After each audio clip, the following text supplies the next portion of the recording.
Hey, this is King David with beatclass.com, David and Goliath Music, and this is going to be a brief class on how to record vocals into FL Studio.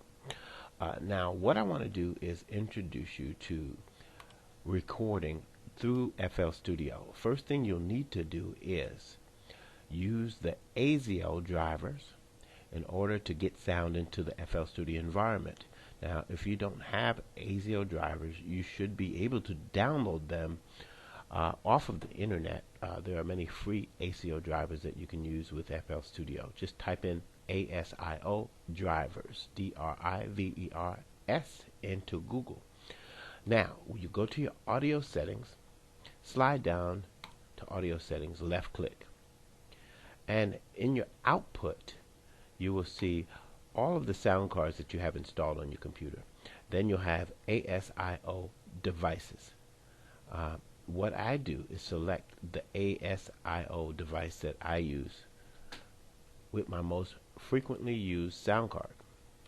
Okay? Then the first thing you will need to do after that is pick a track or mixer channel that you want to record through. Alright? So if you don't have mixer on your screen, you will move over to your view mixer icon, left click on that, and your mixer will appear on the screen. Alright, you're going to go to an empty insert channel. I'm going to use 17. Alright, once you highlight that channel, you're going to see an icon that looks a lot like the old floppy disks. Alright, that is called ARM disk recording. So you're going to arm it by right clicking. You'll see it light up. Look to your left and then you will see an input on your mixer, and you will have to select what input, whether stereo or mono, that you want to use. I'm going to use a stereo input. Okay, once I've chosen that, I can now begin to try to record my vocals in FL Studio. I have to remember this, that I need to be in song mode in order for it to appear in the playlist. If I'm in pattern mode, it will not appear. It will record, but it won't appear. I'd have to then drag that into the playlist environment. Okay, so I'm going to go ahead and act as though I had not recorded this earlier. Alright, as soon as I am ready to record, I'm going to turn on my metronome. That's very important because that keeps time as I record. I also have to remember that if I don't have a soundproof recording studio, that I need to turn off of my monitors so that the monitors don't bleed back in through the microphone and deteriorate my recording. Okay? So once I've hit my metronome, then I turn on my switch recording mode, left click, press play. I'll get a count in, and then I can begin singing into my microphone.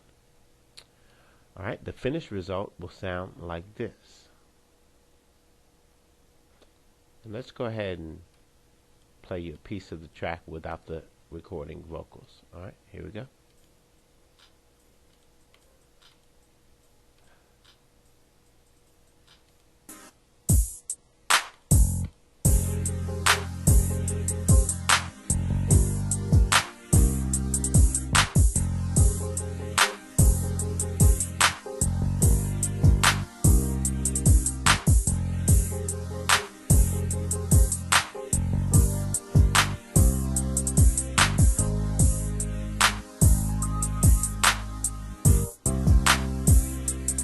Okay, now I've recorded my vocals. Now I'm going to go ahead and add them. After I record my vocals, this is what's going to happen. I'm going to get a track that appears in the playlist. You'll see just the audio clips. It's going to be purple, and it's going to look like this in the channel settings. It's going to look like a waveform, which I'm familiar with because I work with a lot of waveforms in the FL Studio environment. Okay? Sometimes the volume will be so small that I may have to normalize it. That makes the sound actually come to its highest point without clipping or distortion. Right? After I've normalized it, then I want to begin to process it just like I process all of my other drum sounds by going to FX and sliding to the correct FX channel that I would like to use, which in this case is 16. Then I can go to that FX channel and put an effect on it. In this case, I put a reverb, and also I put an EQ. Alright? Now that all that is in place, I've got my vocals recorded. They are here in the playlist, and also I have them over here in the step sequencer. Alright? I can begin to play. Prior to me playing it, I may need to check and see that it's not overextended. So in other words, it has not exceeded the amount of music that I have. If so, I can go to my slice tool and slice a piece of the music that needs to be taken away.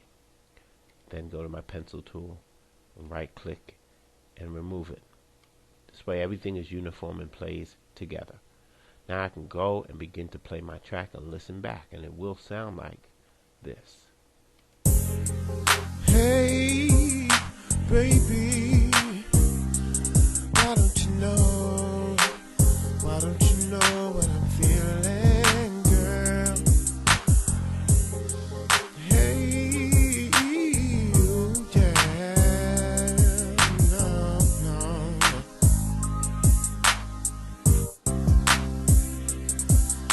It's got to be real. Girl, I can write a book on how you're making me feel. I know I'll never find another who can match the love you're giving to me. Alright? And there you go. That's how you record vocals. You can continue that process and stack vocals all throughout your song. You can actually add harmonies. You can start recording at any place in the song that you'd like, so that you can create choruses, hooks. It's a total tool. Alright? It's your boy King David, beatclass.com. That's where you want to go to get the real tutorials that really teach you how to become a producer. Alright? One love.